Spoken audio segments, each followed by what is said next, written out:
Really appreciate you coming and your interest in the science behind autism. I'm a child neurologist by training, and my approach is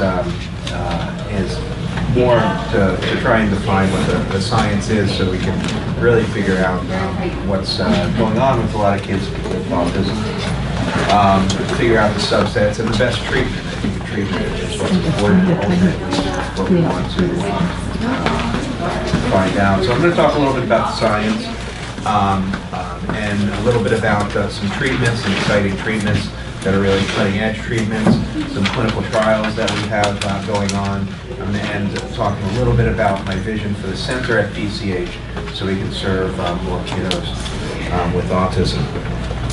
So let's see. So the mouse was working before, so there we go.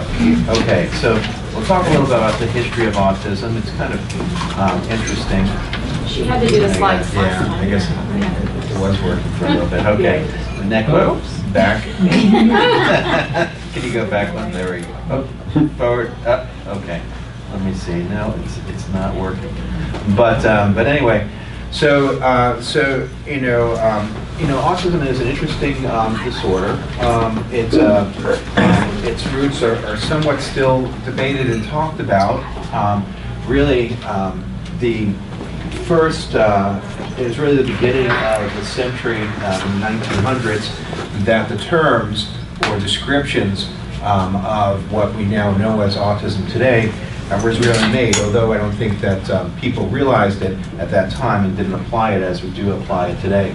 One of the interesting syndromes that was first described in 1908 is something we know today as child disintegrative disorder, or where we see type of autism symptoms after the age of 3 with regression, which really is kind of distinct from autism. But that was kind of the first time any specific childhood disorder was described, and now kind of known as Heller syndrome. But it wasn't really until kind of what we think of as more autism that is widely known. It wasn't until in the 1940s when both Leo Kanner and Hans Asperger described children that had the symptoms of what we now think about as autism. Of course, Dr. Kanner talked more about children and more of the classic symptoms that we know that defines autism. Dr. Asperger described something that was slightly different, which eventually became to be known as Asperger's syndrome, but now has kind of disappeared from the diagnostic lexicon. But what's interesting is even though in the 1940s really these symptoms were described, it wasn't actually included, the term or the diagnostic terms for autism in the form of PDD, pervasive development disorder, wasn't really put into the medical, the formal medical diagnostic language until the 1980s in the something called the DSM, the Diagnostic Statistical Manual of Mental Disease, and it was only to the third version of that really anything akin to autism was actually recognized. In the DSM-4, which was introduced in the 90s, really divided what we know as autism spectrum disorder into kind of 3 categories: pervasive development disorder, not otherwise specified, autistic disorder, and Asperger's syndrome. And that was really the first time that Asperger's syndrome was actually recognized. And then, of course, now in the century now, we've revised it again, so we've completely adopted those subcategories, and we see it as a complete spectrum. So I guess it's in somehow how we've come full circle, but it also tells you about the complicated nature of really trying to define even the symptoms of autism. Next slide. Really, when you look back, some of the other milestones, I'll just mention was Bueller back in the early 1900s, who also described, he was really the first one to use the term autism, although it was not completely, applied to children. It's believed that it may have been either derived from Freud, who described a kind of self-stimulatory behavior of the mind, or some people trace it back to the Greeks. It's still debated. Really, some of the people that really made more awareness of autism and tried to figure out what was being caused, how it was being caused, really developed in the 1960s. Of course, Bernie Gremlin is well known. He's the founder of both the Autism Society of America and the Autism Research Institute. He wrote one of the first books on infantile autism, where he suggested that it was linked to changes in the brain and how neurons were working and how they express themselves in behavior. And then around the same time, we had a competing theory by Bruno Benneheim, who suggested that it was more psychological because of what they talked about. They talked about it as the refrigerator mom theory, which of course has been debunked, but I think that kind of slowed us down for some time. It was not until the 1980s and almost 1990s that Lovas really introduced and really perfected ABA therapy, that we had a very good therapy to actually treat autism. So, you can kind of see on the timeline that I don't think it's a mystery why we don't know much about it, because it's really, a new disorder in medicine. It's really something that it's still evolving, and we're still trying to understand. Next slide. So I'll talk a little bit about the biology of autism, how we know that there's actually links to brain abnormalities and what those might be. Next slide. So one of the things that we've done is look at many different parts of the brain to see where there is some type of dysfunction, disorder in the brain that could be causing autism. And one of the things that we found is it seems to be almost everywhere. So here is a picture of a midsection of the brain, if you were to cut a brain down the middle and look at it, and we can see some of the main parts of the brain.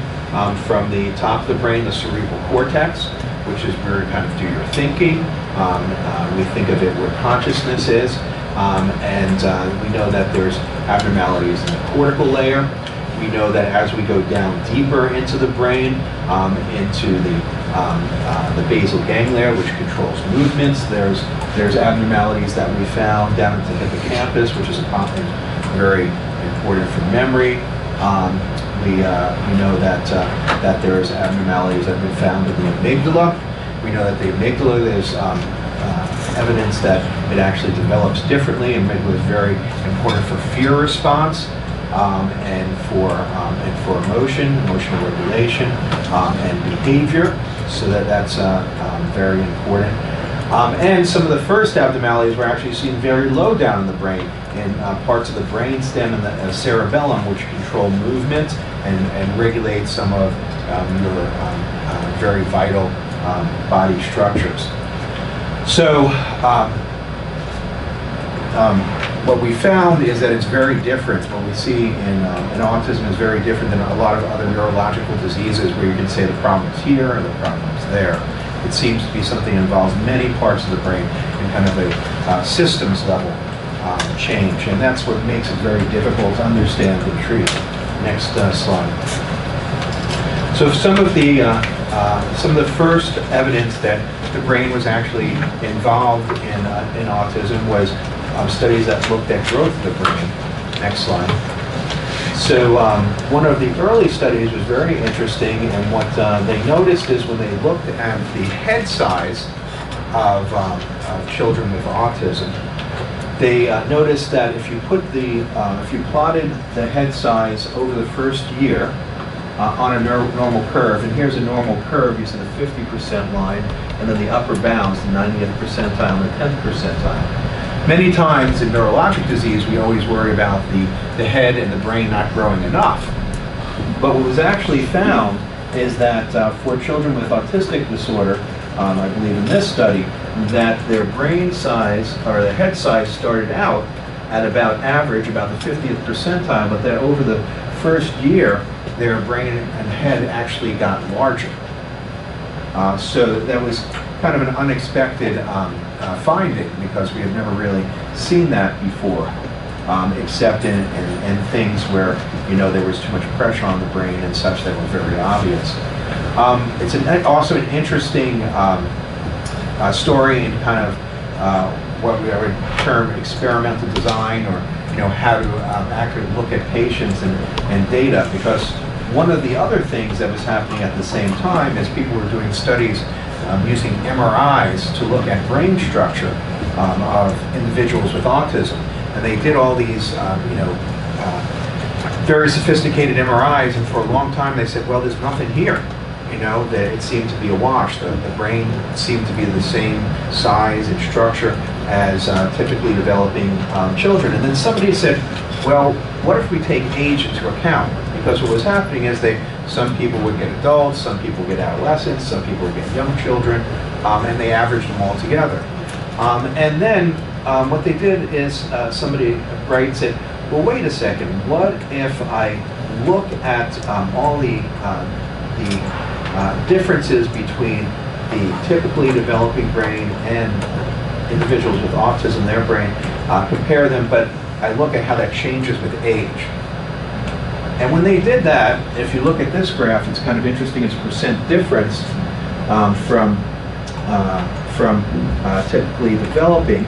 You can see what happens is that in the first years of life, between 0 and 5, actually the brain size is actually much larger than what you would see in typically developing children.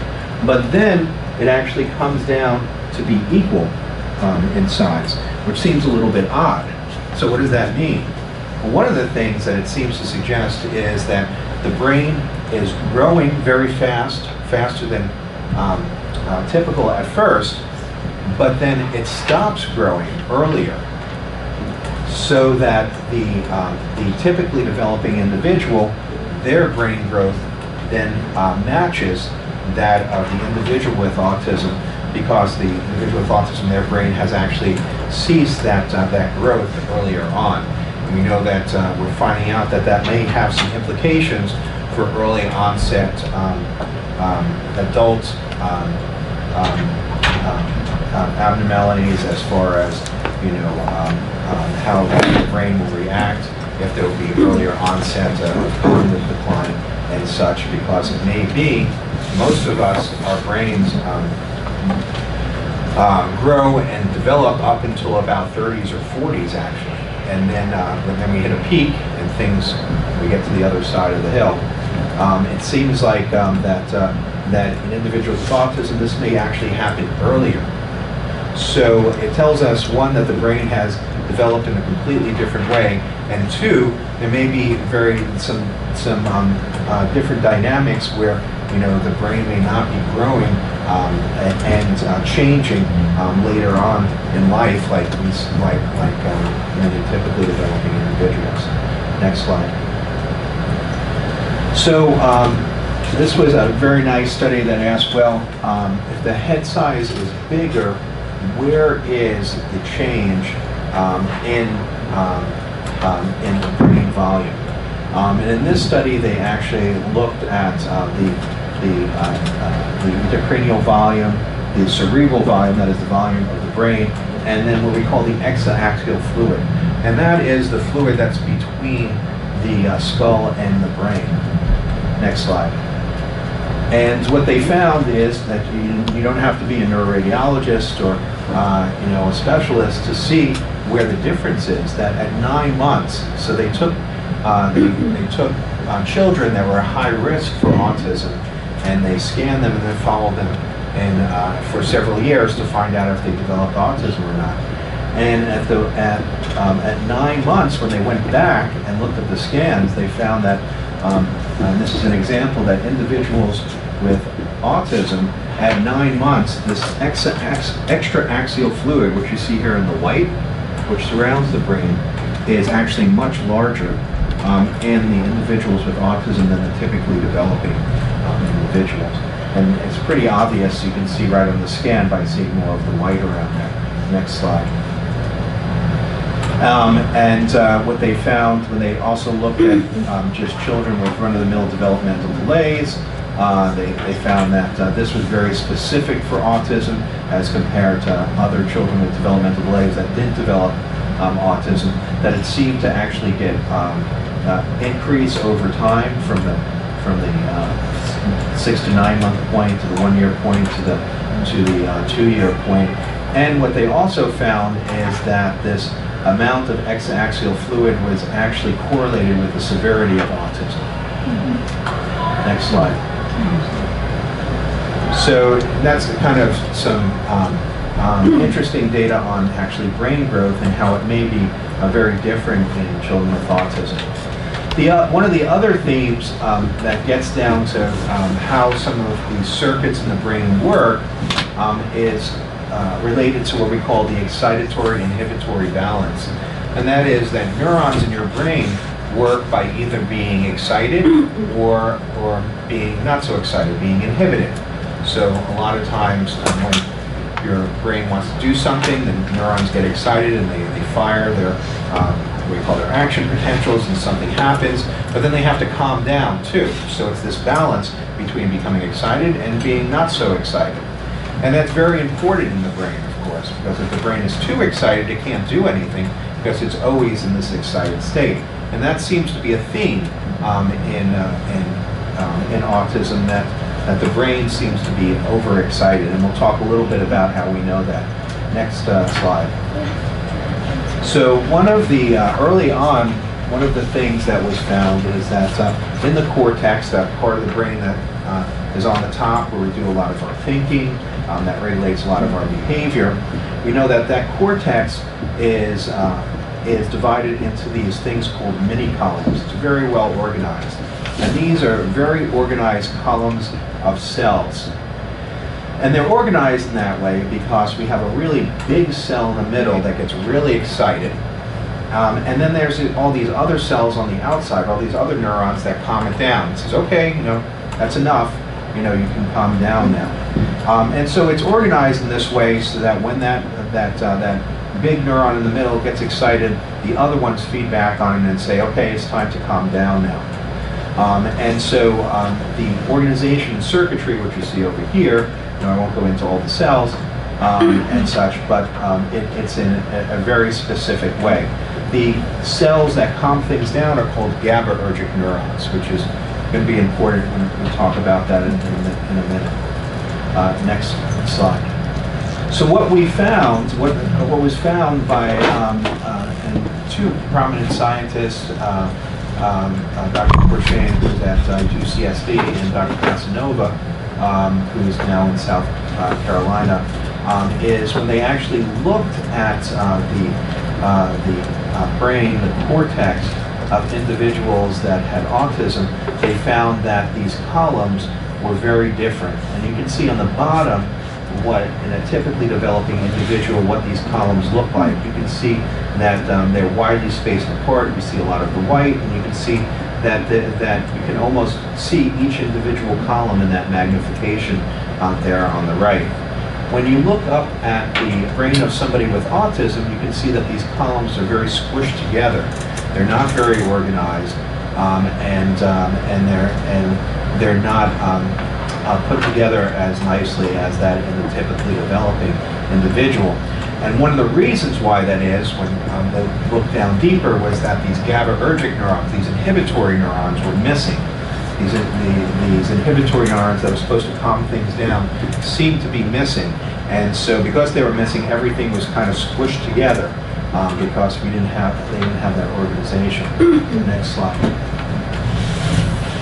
So this seems to be a theme, and one of the other things we're seeing with some, such as genetic abnormalities such as Phelan-McDermid syndrome and the SHANK3 mutation, but also in Fragile X, is that certain receptors called the glutamate receptor, which is the excitatory receptor that makes the brain very excited, seems to have abnormalities. So in many of the genetic syndromes, we're actually seeing this theme where the glutamate receptor, which makes the brain excited, seems to have abnormalities, maybe making the brain too excited. Next slide. The other thing that's very interesting that is another model for autism, and this kind of shows you how complex, everything is, but it may be coming together on a certain theme, is disruption of the GABAergic neurons, which are the inhibitory neurons. And there's one theory about that these GABAergic neurons, we know that when we look at the brain, they may not be there, but we also know that they may not be working correctly at all. So in this model, this was developed from a mouse model, but I'll show you some human data later on. We know that these GABAergic neurons work by manipulating chloride. So neurons work by moving charged molecules from one side to the other. Some molecules are positive, some are negative. So by putting them on one side of a membrane or the other, you can make things more positive and more negative. Well, chloride is a negative ion. So so depending on where it is, it can make things more negative. And in the immature brain, it ends up that chloride, there's more chloride in the neurons because of these little pumps that pump chloride in and out of the neurons. And so in the immature brain, there's actually a pump, which you can see here, that pumps chloride into the neuron and makes the neuron inhibitory. It inhibits the neuron. And what happens is when this neurotransmitter GABA comes along, all GABA does is open up a channel for chloride to go in and out. And that all depends on where there's more chloride. So if you have more chloride inside of the cell and you open up this channel, it rushes out of the cell and makes the cell less negative. So it's actually excitatory in the immature brain before birth. Then as we're born, there's this change where we're supposed to have this chloride transporter that pulls chloride out of the cell. So there's more of it outside. And so in the adult, typically developing brain, what we believe happens is there's more chloride outside, so when this chloride channel opens up, more chloride rushes into the cell and inhibits it. But we think that in certain conditions, including autism, that this pump that pumps chloride out is not working. And what that means that this transition of how these neurons are supposed to work, these very critical neurons that are important for calming down the brain, we believe that some of them just aren't even working correctly. And actually may be opposite. They may actually be excitatory rather than inhibitory. So changing the complete neurochemistry of how the brain works in some individuals with autism. Next slide. And so again, there's many different, and what's interesting is that this isn't just autism. There's many different disorders, both genetic disorders that involve developmental disabilities, including Fragile X, Down syndrome, Angelman syndrome, and other psychiatric disorders such as schizophrenia, and actually seizure disorders where there's actually abnormalities in this GABAergic system. So it actually has larger implications than autism, and actually can explain some of the comorbidities and the associations we see with autism, with genetic syndromes and seizures and other things. Yes? That also apply like to ADD or something like that because of the excitability that happens within the brain? Or not so much, yeah. I can see why you would think that, but not so much. I think ADD is a little bit of a different. Yeah. Yes? The neurons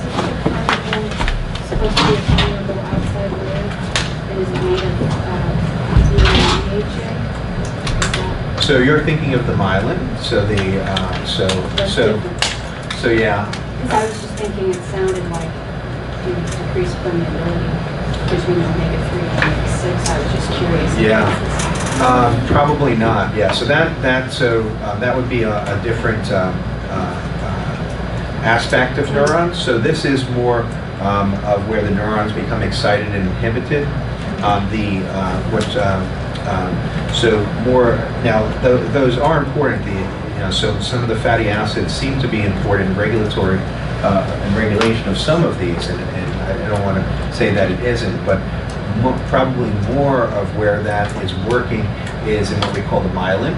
So there's two parts of neurons. There's what we call the cell body, or the soma, where it does most of the processing, and then you have the wires that go from one part to the other. And that's abnormal in individuals with autism too.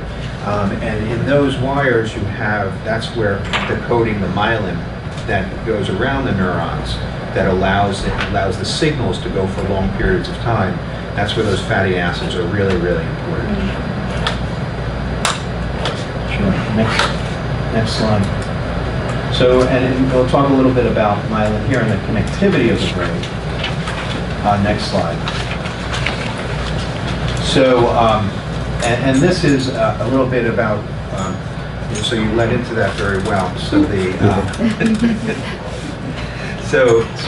what I was talking about, I'm sorry I haven't made clear, is kind of the cell body of the neurons, or where a lot of the computations and such are done. Whereas when the neuron decides it's going to send information, it has to send it with these very long wires that go from one side of the brain to the other, or one end of the brain. And what we know is that it seems to be these wires don't develop the same way either in individuals with autism. And this is a study that looked at what we call the corpus callosum. And the corpus callosum here that connect the two sides, the two hemispheres, the left and right hemisphere. And what makes it very complex is that a lot of times we want to say something is more or less. But in the brain of individuals with autism, it's more complicated than that. And what we see here is these are measures of how this white matter is developing. And the red line is how it's developing in individuals with autism, and the blue line is how it's developing and typically developing individuals. And what we find actually is that there's a different developmental trajectory. That is, that you can see that these lines cross. So it's not that they're more or less, but it's how it changes over time, and how the brain is developing, during the first years of life. So these white matter tracts, for some reason, are not developing the way that they should in individuals with autism. Next slide.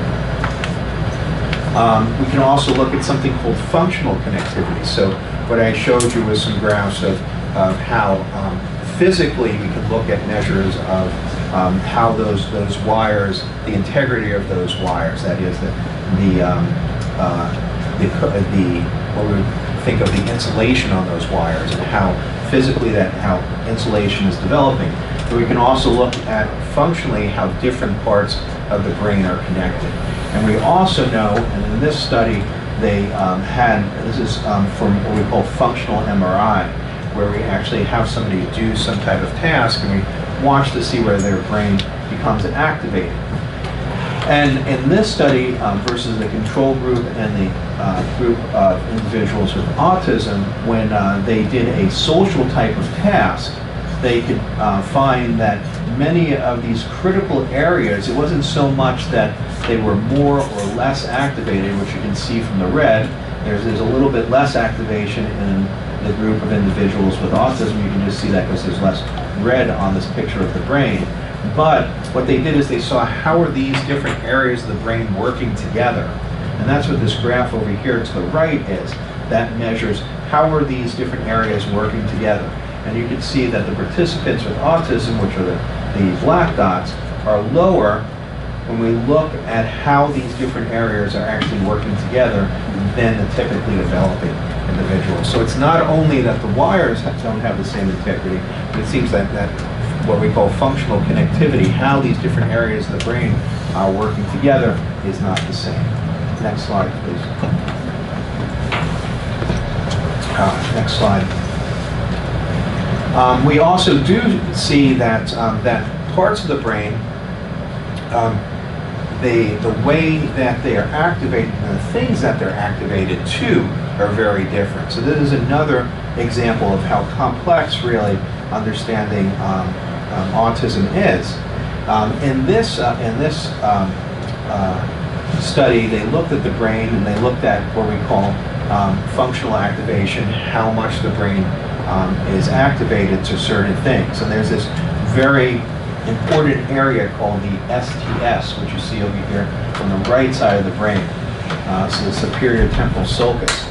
And what we know is the superior temporal sulcus is very important for distinguishing things that are really socially salient, things that are really important to us that we should be paying attention to.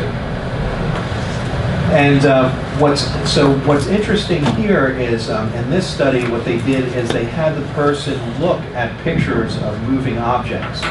And so one of the pictures, which you can see here on the right, is a picture of a person doing jumping jacks. And so since that's a person, the brain should really activate that STS area. Say this is a very socially relevant, picture because it's a person. And what we see is that the individual with autism, which is red, and the typically developing individual, which is blue, both activated that area.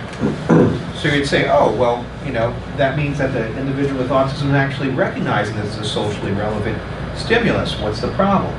Well, the issue is when we show the individual something that's not socially relevant, like a hammer moving, the typically developing individual turns off that area because they say that is not relevant,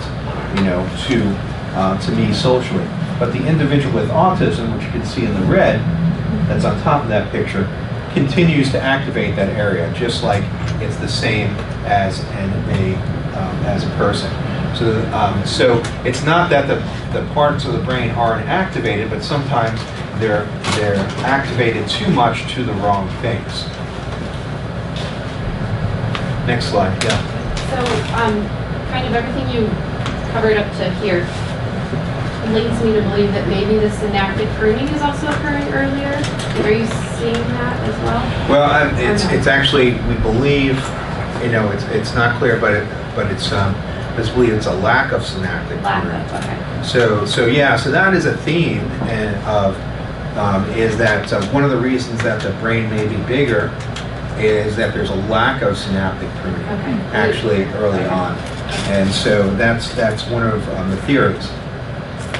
And that's some of the issues when you really look at the brain of individuals with autism. Kind of what a lot of neurologic disease we've seen to this point is that things are lost early on, or there's a deficit here. But here we're not seeing that. It's more complex than that. It's how the brain is working together and how the circuits are actually working together. So that's what makes it somewhat challenging. We'll talk a little bit about the amygdala since that's so important. The next slide. The amygdala is this very, very important and I guess somewhat unappreciated area because it's so small that sits deep inside the brain.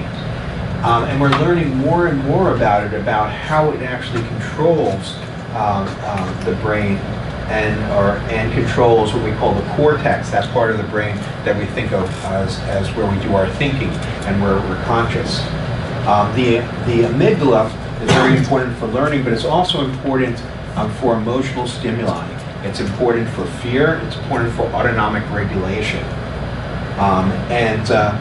What we're finding is that it's very deeply connected to some of these very important areas of the brain that's important for social interactions, for affect, for attention, and for motivation. Next slide. And going with some of the same themes that I've been talking about so far is when we look at the growth and development of the amygdala in the individual with autism, we find that it actually seems to take a different path. And if you can see here over time, as a child grows, that early on in life, between 1 and 5 years of age, there seems to be a significant growth of the synapses. So too many synapses, increased neurons, and increased volume very early on.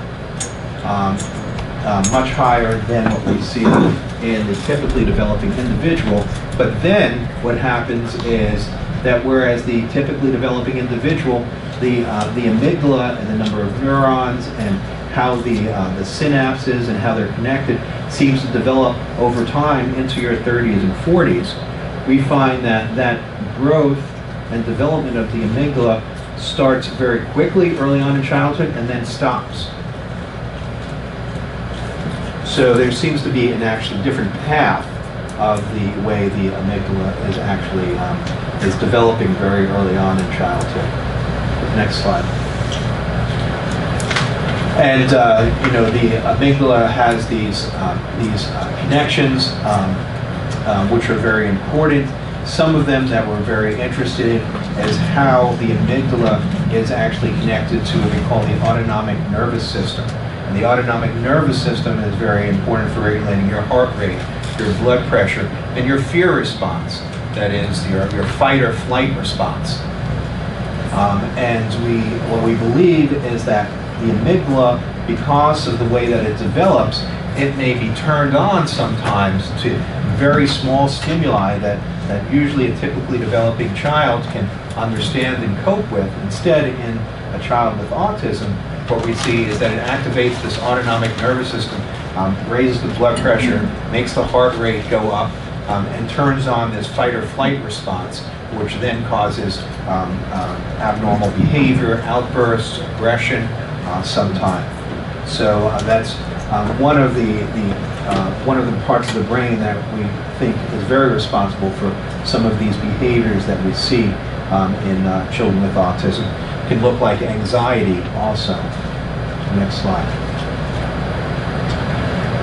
So I'll talk about some of the interesting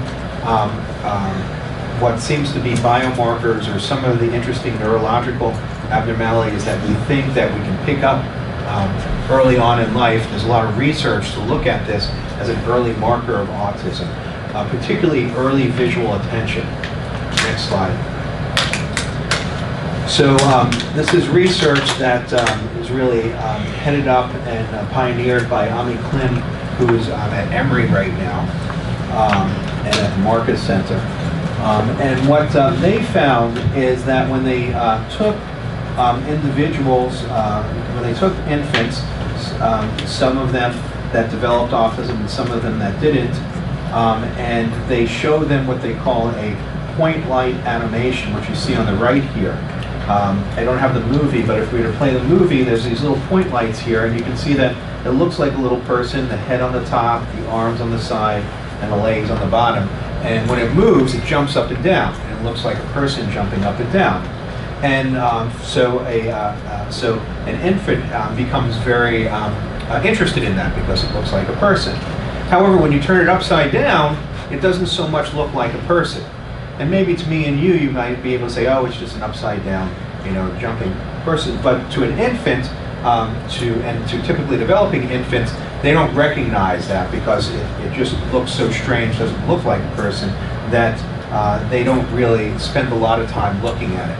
And so what you can do is you can use this thing called looking time, where you display things on a screen, and then you can follow eye movements to see, where is the attention of the infant? Is this something that really gains the infant's attention?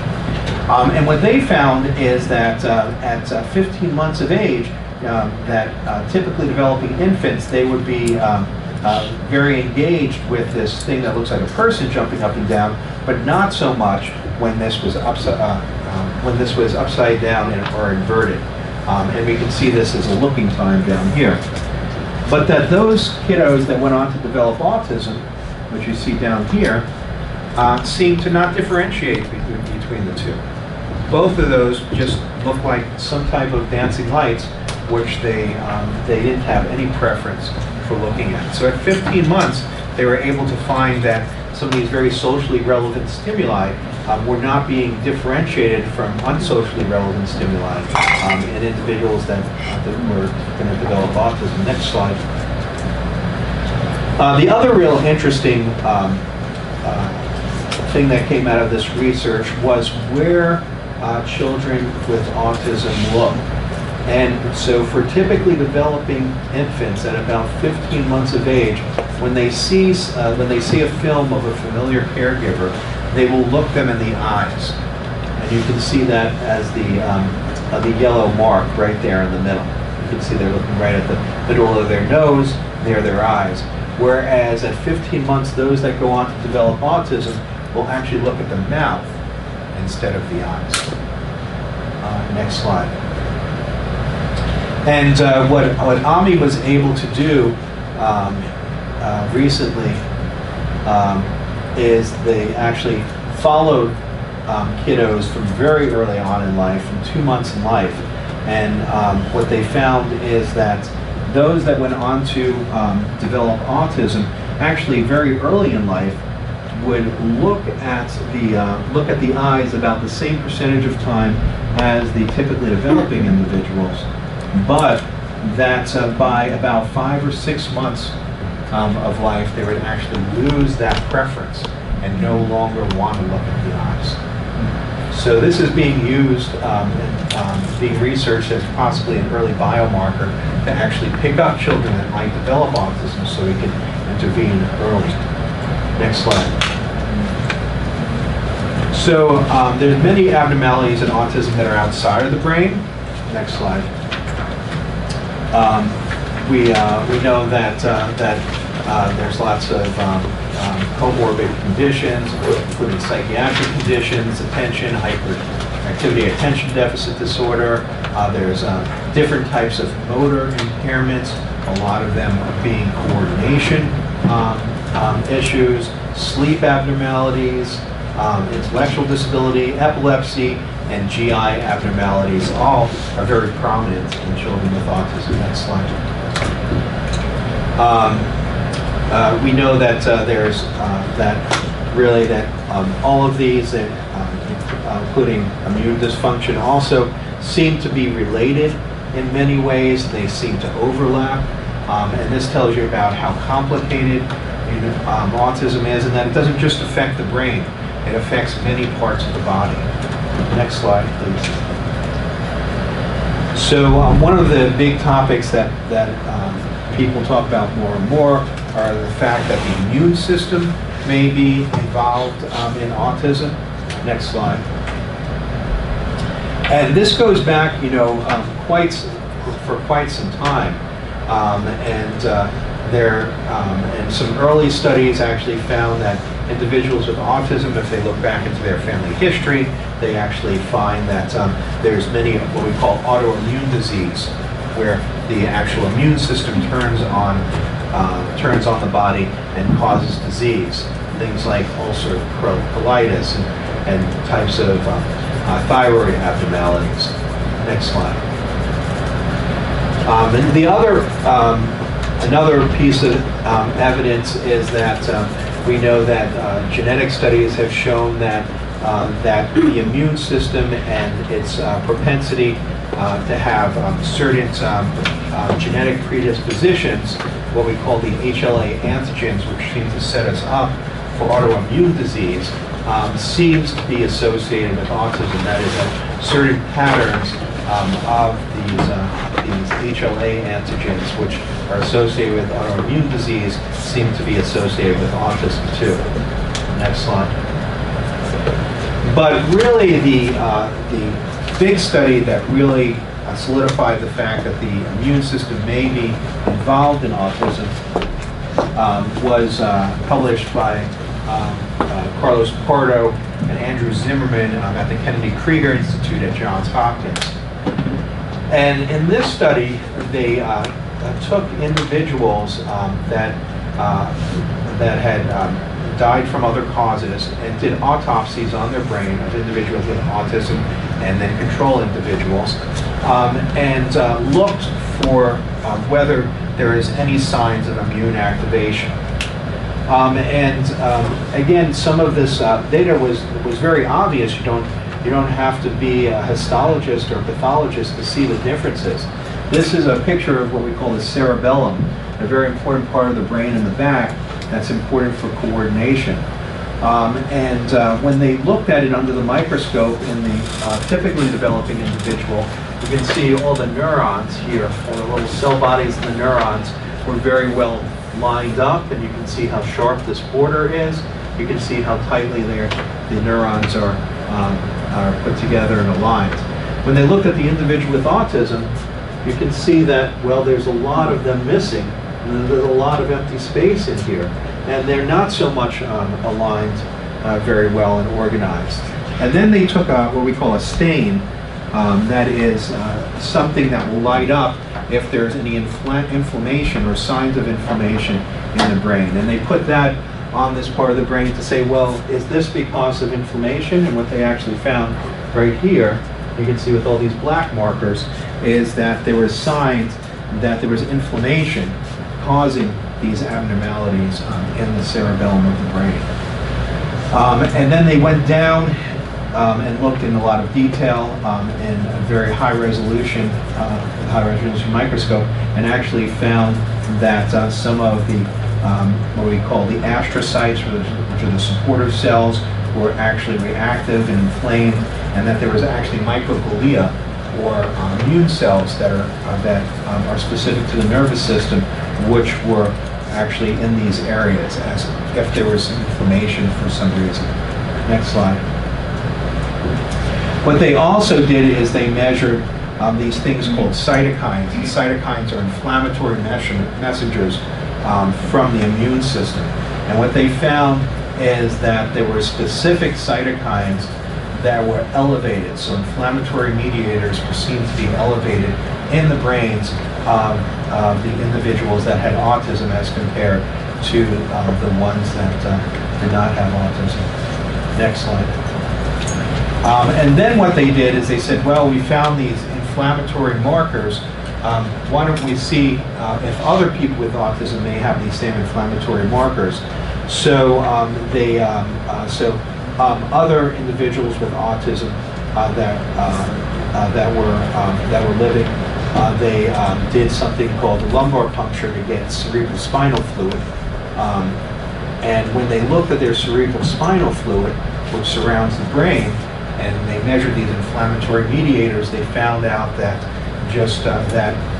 they also had these same inflammatory mediators in their cerebral spinal fluid, suggesting that for some reason the brain, that the immune system in the brain was actually sending out these signals to actually activate itself.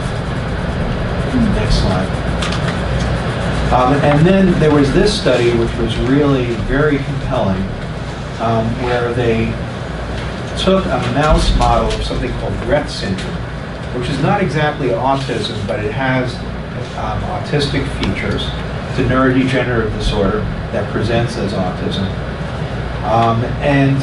What they did is they hypothesized that all of the neurological deficits were being caused by the immune system. So they actually did bone marrow transplants on these little mice. In the bone marrow transplant, you completely eradicate one immune system and you can replace it with another. And what they did is they took these mice with this genetic syndrome and they replaced the immune system with a healthy immune system. And what they found is that the ones that were not replaced, if you look here how they gained weight, they didn't gain weight and they actually died, whereas the ones that their immune system was replaced, they actually started to gain weight almost near what the control animals were, and they lived just as long, for the most part, as the control animals. They also, when they looked at neurological abnormalities that we see in this disorder, including tremor, and breathing abnormalities, which are these graphs down here, they actually found that they can normalize those too by replacing the immune system. So in this study, they actually suggested that at least in this type of disorder that presents as autism, that the immune system was responsible for all of the neurodegenerative problems in the brain. Next slide, please. And then there's lots of studies that look at many different antibodies or autoantibodies in individuals with autism. And for the most part, there has been all types of autoantibodies to parts of the body suggesting an autoimmune process is going on. And here's just a list of them. You can see since the 80s, this has really been researched, and many different autoantibodies have been found. Next slide. One of the really more compelling and important areas of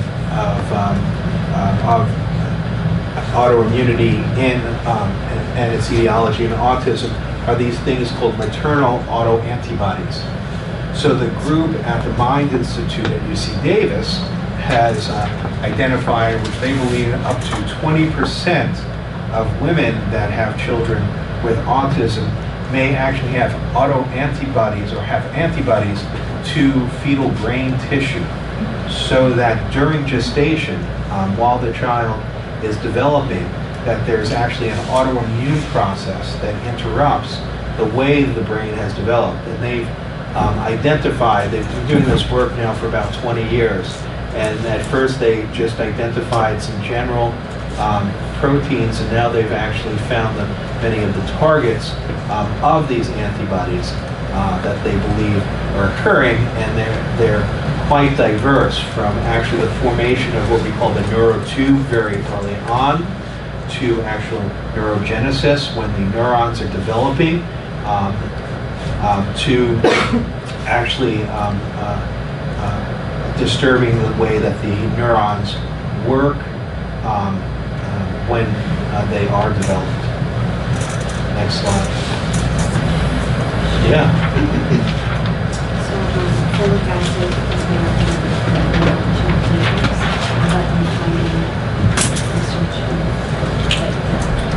synthetic folic acid versus Yeah, we want to hold on to that. Yeah. So we'll talk about that in a bit. So in this study, they actually found that they were able to actually almost with 100% accuracy find which kiddos or which mothers have the antibodies and determine that they may develop children with autism. So it's very exciting research, because it's not only a predictive test, but it also can tell us about what's going on, so we can actually stop the development of autism early, and probably before life, before birth at least. How would you stop it? Like with an injection to the mother? So there's many different ways. We don't know, but the only sure way it would be surrogate, birth. So you would find somebody that didn't have somebody with autism, that didn't have developed the antibodies. Okay. So you can't alter the mother? Not that we know of. I mean, there's probably other ways of altering the mother, with what we call immune modulating treatments, but that would probably be probably more difficult, and those things called side effects, and so, but there might be other ways. I don't think that we have the answer to that yet. Would the RH factor be part of this? RH factor is an example of an autoimmune type, but RH factor is not one of the antibodies that they found. Okay. But that would be a similar process. So it's akin to the same thing that would happen with RH incompatibility. Okay. This would obviously have to be a more dynamic process, because not everyone has children that has an autistic child has all of their children that are autistic. Right, so this is a subset. So they estimate their estimate is that it's about 20%. But it's it's just early studies.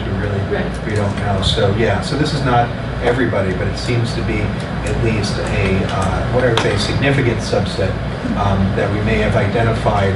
What might be actually resulting in the differences in brain growth. So why I think it's kind of exciting, and I would say the solutions are a little bit not determined now, but at least I think it gives us information to think about solutions. Next slide. And then we can talk about, and this is kind of my passion, is the folate, is these autoantibodies that we have to the folate receptor, which we found seems to really be a major component of some children with autism. And this is this came out of what we call cerebral folate deficiency. And let's talk about that for a second. This is a very new disorder that was described in 2005, where Vincent Rainmakers in Belgium found that there were these kiddos with neurodevelopmental regression early in life, before a year of age. He worked with Neuroglial, who's in Switzerland, to find that when they measured their levels of folate in the cerebral spinal fluid, that the folate levels were very low. They didn't know why at first, and then they collaborated with Edgar Quatros, who's at SUNY Downstate in Brooklyn, who determined that what was happening is that the transporter that transports folate into the nervous system was being blocked by this antibody. And that many of these children had this antibody running around in the blood, which would latch on to the folate transporter and prevent folate from going into the nervous system. Next slide. And what Edward Quatros found was that there was actually two types of antibody, something we call the blocking antibody and the binding antibody. The blocking antibody, which prevents folate, which is here as 5-MTHF, from actually binding on to this folate receptor, whereas the binding antibody binds onto the receptor and interferes with its function. And what happens is the brain is a very protected area, so everything that goes into it really needs some type of transporter in, and folate's one of those things. It's a very complicated process. And the major way that folate is brought into the brain is it binds onto this receptor, and it's actually carried across the chorioplexus cell. So it's carried across the cell and then released into the cerebral spinal fluid for the brain to actually use. So it's a very complicated process, and it requires energy. It ends up that we have a backup carrier called the reduced folate carrier, which sits on the cell. But the reason why it's much smaller than the folate receptor alpha is because it doesn't work all that well. And it only transports what we call reduced folates, and what the types of folates that that our food is fortified with, which we were getting to a little bit, is something called folic acid. Folic acid is the oxidized form of folate, which sometimes some people have blocks in the ability to reduce the folate to make it more available, which is I think we'll talk about that a little bit, but it's even beyond this. So next slide. So in about 2010, 2012, myself and a colleague said, well, these early cases of this thing called cerebral folate deficiency, we noticed that many of the children, it was being mentioned that they had autism. And it wasn't, a big deal wasn't made of it at first. So we said, well, how many kids are coming into our clinic with autism that may have this folate autoantibody? And what we found is that when we looked at the blocking and the binding antibody, that 60% of the children that came into our clinic had the blocking antibody, and 50% had the binding antibody. Next slide. So gastrointestinal disorders and autism. Next slide. And of course, this is Jim's passion. So there's study after study, And finally, it's being recognized that clearly there are increased risk of having many different GI symptoms in autism, including diarrhea, constipation, and abdominal pain. New paragraph, new slide. What's interesting is this is a nice paper that was pioneered by Tim Bowie, who's at Boston Children's right now. In this table, and this is a consensus report he got together prominent GI specialists to talk about this. And what he highlighted in this report is that many behaviors that we think that we see in children with autism and we think are just behavioral may actually be signs that they actually have GI abnormalities, including throat clearing, screaming, sobbing, moaning, groaning, facial grimacing, teeth grinding, wincing, sleep disturbances, irritability. So it really suggests that children with autism who can't communicate their pain and discomfort may be having GI abnormalities, and we would never know about it unless we really took a detailed look. Next slide, please. Of course, one of the things that is becoming popular to look at, but also seems to be very important, is something called the human microbiome. And the human microbiome refers to the trillions of bacteria and other organisms that live in and on our body.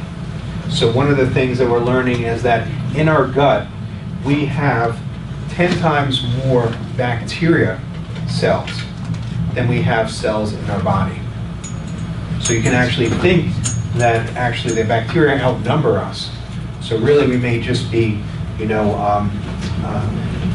just a way for bacteria to get around. We're a host. That's right, yeah. So one of the things that we, that's humorous, but the fact is we're starting to realize that, there must be some significance to this, and they probably are doing certain things, and they may be very important in health and disease. Next slide. We're starting to learn that certain bacteria actually have messengers that can control our body, particularly the immune system. And we think that the bacteria can actually program our immune system. Through things called short-chain fatty acids, we think that, it can change or can regulate metabolism and the immune system also. So they seem to be very, very, very important. Next slide. Also, there's other evidence that the bacteria can actually modulate neurotransmitters and actually could signal the brain through the vagus nerve, which innervates the gut, through the autonomic nervous system, and actually through production of amino acid precursors. Next slide. So several studies, and this is just an example of one of the studies, has looked at whether this microbiome is different in individuals with autism and typically developing individuals. And in fact, study after study have shown that it is different. One of the bacteria that we're very interested in is something called Clostridia, which can have very negative effects on behavior and also gut health. And this is a slide that shows the amount of Clostridia you can see up here in the autistic and control population, and you can see that there's more Clostridia in the autistic population than the control population. Next slide.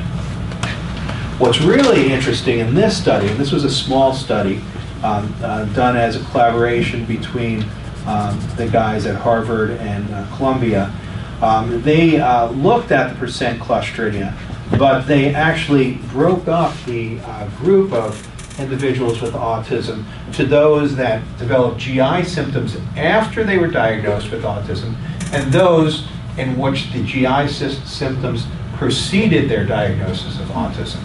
And what they found is that the children who had GI symptoms that preceded the diagnosis of autism were the ones that had the elevation in this Clostridia, suggesting that there could be some real etiology or causative effect of this disruption of the microbiome with their later development of autism.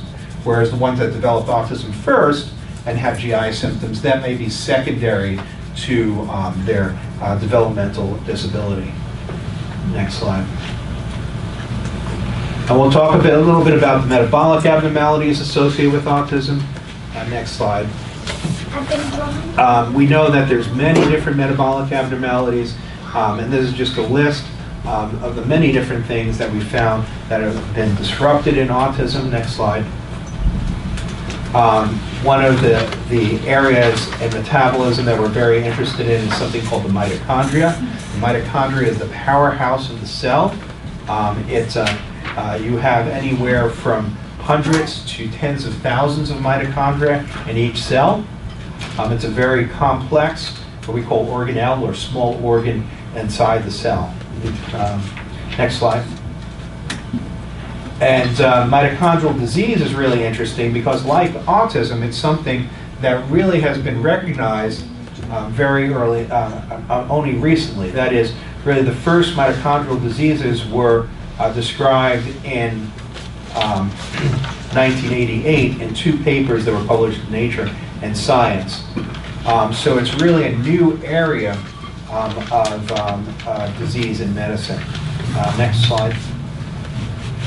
One of the things that's very interesting, and this is a review that I wrote with Dr. Rossignol, where we looked, because we found that there was more and more medical literature making this association with autism.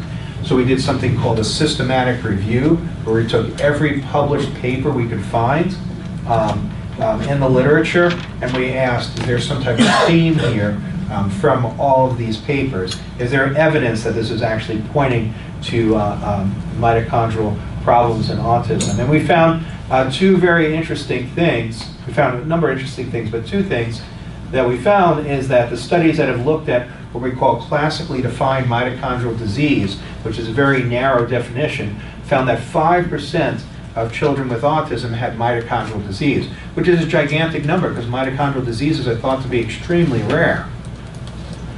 But the other thing we found is that when we looked at these things called biomarkers of mitochondrial disease, that is signs, blood tests that tell us that the mitochondria isn't working, that anywhere from 30 to 90% of children with autism seem to have biomarkers of mitochondrial, we'll call it mitochondrial dysfunction, that the mitochondria was not working. And that there was this discrepancy between those that could be diagnosed with very narrowly defined mitochondrial disease and those where the mitochondria may just not be working correctly, but it may not be what we classically define mitochondrial disease. Next slide, please.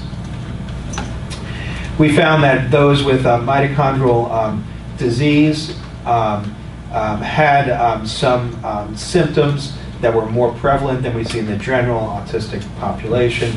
That they tended to have seizures more, they tended to have GI symptoms more, and most interestingly, they tended to have motor delays, which we don't see in many children with autism. We see coordination issues, we see hypotonia, but we don't see actually motor delays in many children with autism. So that's a big red flag for mitochondrial disease in autism. What does motor delay mean versus being not working? So a motor delay would be not making your milestones of things like standing, running, rolling over, sitting. So these are gross motor things. But the other thing that was really very interesting is that when we look for genetic abnormalities, which are very common in classic mitochondrial disease, that even those kids that were diagnosed with classic mitochondrial disease and autism, that only 23% of them you could actually blame on some type of genetic mutation, suggesting that something else more complex was going on. Next slide. And then others, have looked at mitochondrial dysfunction and things. In this study, they looked at lymphocytes from children with autism and looked for what we call electron chain abnormalities. And in this study from UC Davis, the Mind Institute, they found that 80% of the children where they looked at their lymphocytes, they had some sort of mitochondrial dysfunction. Next slide. So what we're learning is that we have autism, and that some children with autism may have what we call mitochondrial disease, which is kind of narrowly defined, but there may be many that have non-classic mitochondrial dysfunction, which we don't quite understand yet. But it does tell us there's a target that we can treat, that is the mitochondria, because we know some of the treatments for the mitochondria. So next slide. The other really exciting area is the work that was pioneered by Jill James, starting back in the 90s, where she looked at something called redox metabolism. And redox metabolism is interesting because it's associated with something called methylation, which we see up here, which controls how your genes are turned on and off, and it's also integrated into the folate pathway also.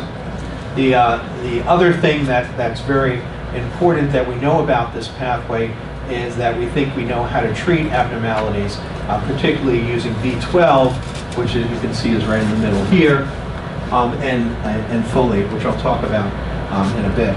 Next slide.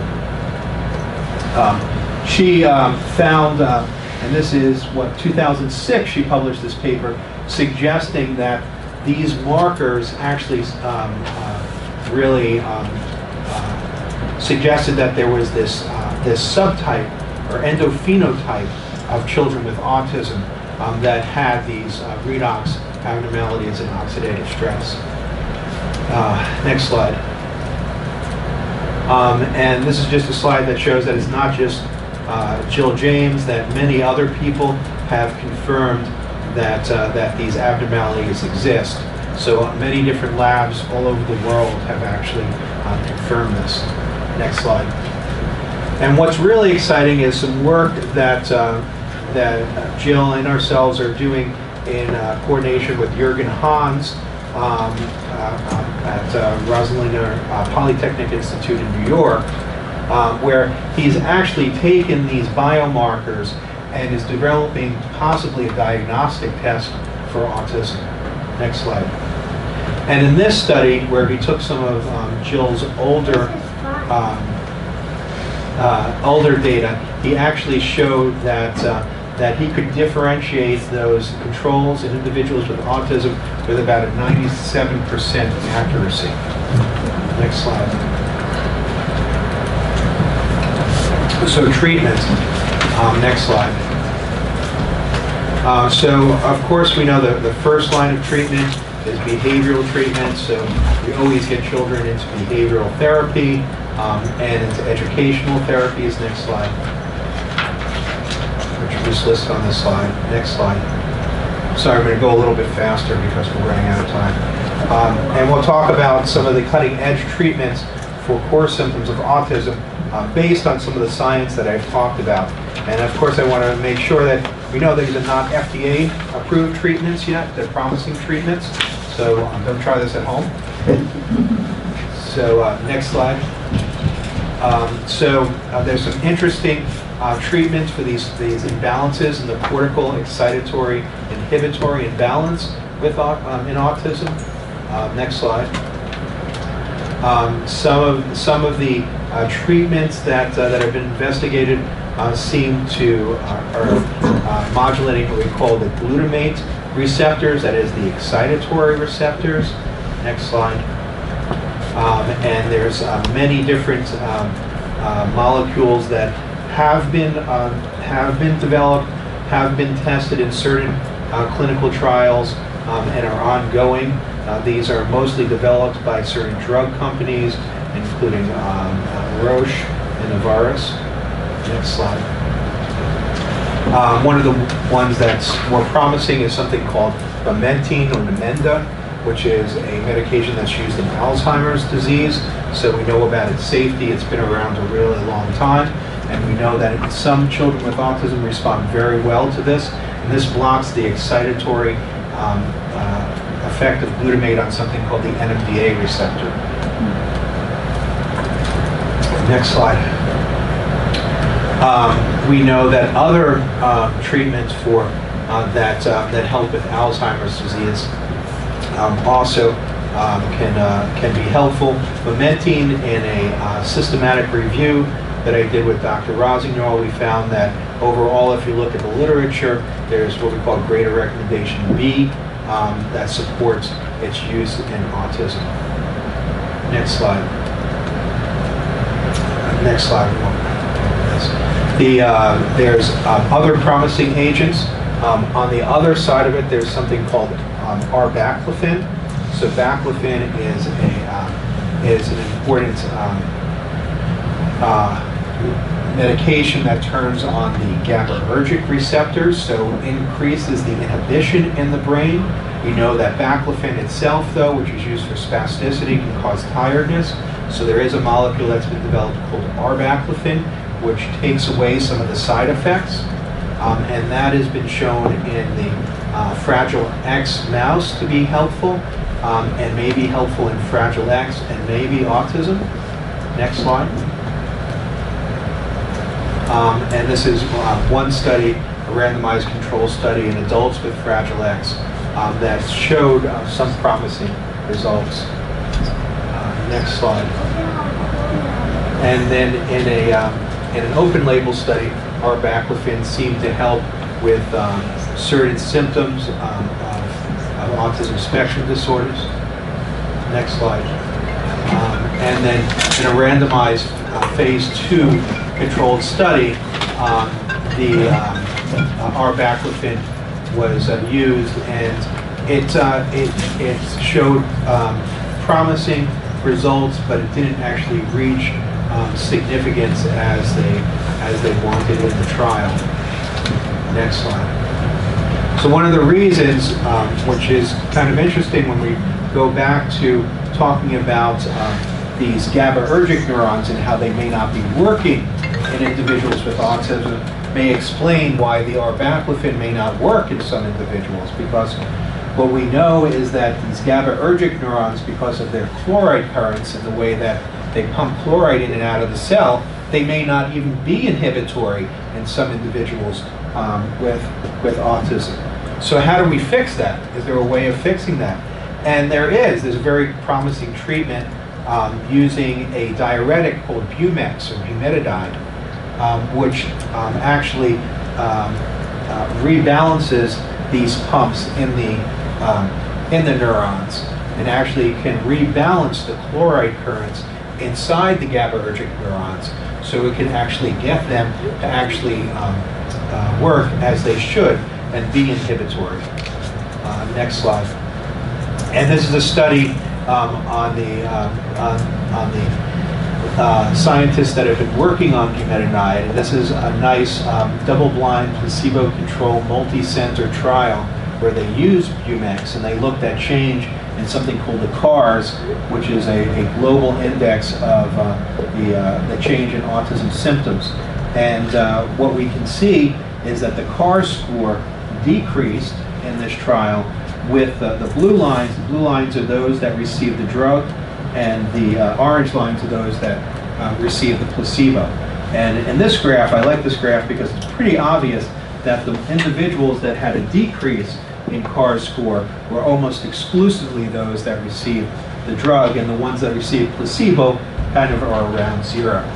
So it suggests for some people with autism, this actually may be a very promising treatment, and it's rather benign without any real serious side effects. Next slide. So oxytocin is very important. Next slide. And it's become very popular. Oxytocin also is known as the hormone or the neurotransmitter that causes bonding between individuals. When a woman has a child, they have a very big surge in oxytocin, which increases that bond. And we think about that feeling you get, that warm feeling when you see a loved one, is because of oxytocin. So this has been used in many studies to see if it can actually help with social motivation and decreasing social anxiety in individuals with autism. And they've actually found, and this is one brain imaging study, that it seems to actually work on the amygdala, that area of the brain that's important for fear response and calming it down. This is my favorite song. Next slide.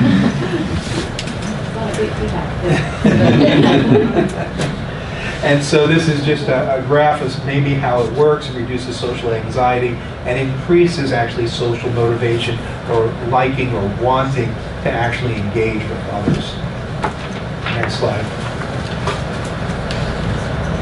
So there's also treatments for mitochondrial disorders and autism. Next slide.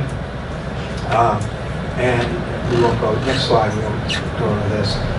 We have found in our studies that certain supplements, including folate and B12, actually modulate the mitochondria to make it work better. Next slide. This is a really nice study that was done by the guys at Drexel for St. Christopher's Hospital for Children in Philadelphia, where they actually identified individuals with autism and mitochondrial dysfunction. They made what we call a mitochondrial cocktail. That is a mixture of the vitamins that we know that seem to improve mitochondrial function. They gave these individuals with autism this cocktail, and they measured both improvement in mitochondrial function and behavior. They actually found that using this mitochondrial cocktail, not only did they improve mitochondrial function, but they improved many of the important scales of behavior. So improved behavior, including lethargy, or also known as social withdrawal, so improved social interactions. Then what they did is they took the children off of the supplements, and they looked again, and they found that when they came off of the supplement, their behavior got worse and their mitochondrial function got worse, suggesting that it was improvement in mitochondrial function that was improving their behavior. Excuse me? Yes. What year was that study? This was probably like last year. It still hasn't. This is it's only published in abstract form right now. Next slide. And this is a study by our own Jim Adams, who didn't specifically target the mitochondria, but he has a supplement that he has developed, which has many components of vitamins that would improve mitochondrial function. And in this double-blind placebo-controlled study, he actually showed that this simple and well-tolerated vitamin improved language, hyperactivity, and tantruming and overall function in children with autism. Next slide. And then there's two studies on something called carnitine, which is a very important vitamin, which is low in some children with autism, and also is an important mitochondrial supplement. And this has been shown in two double-blind placebo-controlled studies to actually improve the CARS scale, which measures core symptoms of autism. Next slide. This is the other study. Next slide. Treatment for redox disorders. This is what we were talking about with the pioneering work of Jill James. Next slide. She did a study probably now over 10 years ago, where she showed that giving B12 injections 3 times a week plus oral folinic acid, low-dose oral folinic acid, improved all markers of redox metabolism. So not only theoretically looking at the pathways, but practically it can improve the biochemistry of individuals with autism. And this is a follow-up study where they had also measured development before and after the treatment, and using something called the Vineland Adaptive Behavior Scale. And what you can see in the last column here is in the 3 months of treatment, on average, how much development changed. And you can see that For example, in receptive language, on average, in 3 months, it improved 8 months of development. You can see that playing leisure skills, on average, so this is just average, some more and some less, and some much more, that on average, playing leisure skills improved 1 year in 3 months of treatment with B12 injections. New slide, please. And that was an open label study. So now this has been replicated by Dr. Hendren and Dr. Bent at UCSF to kind of bring it up to that next scientific level. Next slide. Next slide. We'll go through all of this. Next slide. Another treatment for redox abnormalities is something called N-acetylcysteine, which also improves the redox pathway. Next slide. And in this study, Antonio Hardin at Stanford showed that with N-acetylcysteine, you can significantly improve irritability in children with autism, which is extremely important because right now the only treatment for irritability, or at least the FDA-approved treatment, is risperidone, which and Abilify, which can have significant negative side effects on metabolism and on the body. Next slide. Next slide. And one of the interesting ways I'll just mention that this works is that by giving B12 or N-acetylcysteine, not only are you improving these biochemical pathways, but it ends up that this molecule called glutathione, which we think is deficient in children with autism, is made from cysteine, glycine, and glutamate. And if you remember, I was talking about glutamate is this excitatory neurotransmitter, which we think the brain has too much of. So actually, by correcting these biochemical pathways, we're actually decreasing the excitatory neurons. Look at verbal communication. In 12 weeks, you can see that those who were taking placebo had a tiny improvement in verbal communication, whereas those taking folinic acid had a much more significant effect. Next slide. And when we calculated actually how much equivalent to speech therapy this would be, $300 of leucovorin in 3 months is equivalent to about $7,000 of speech therapy. Next slide. And so this is a model that Dr. Quatros, he's developed an animal model where he can actually look at pups that are exposed to mothers with the folate autoantibody. And he shows that the pups where the mothers, mother rats are exposed to the folate autoantibody come out with behaviors akin to autism, and that it can be rescued by giving leucovorin or steroids during pregnancy. Next slide. Next slide. Next slide. And so we have a clinical trial that we're starting, a multi-center clinical trial with Emory and Harvard, where we're looking at this in more detail for children with autism. Next slide. Next slide.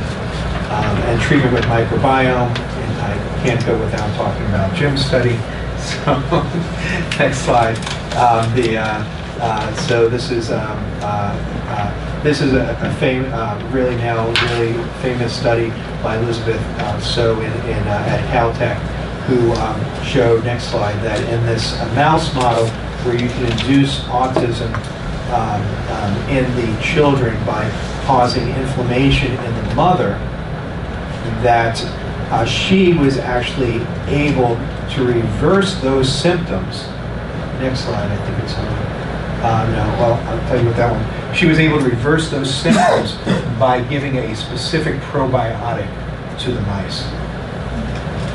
So this is a study that Jim and his group just published last year, I believe it was, where they were able to do something called fecal transplants, where they actually replace the entire microbiome of an individual, and they looked at individuals with autism and GI symptoms, And in this open label study, next slide,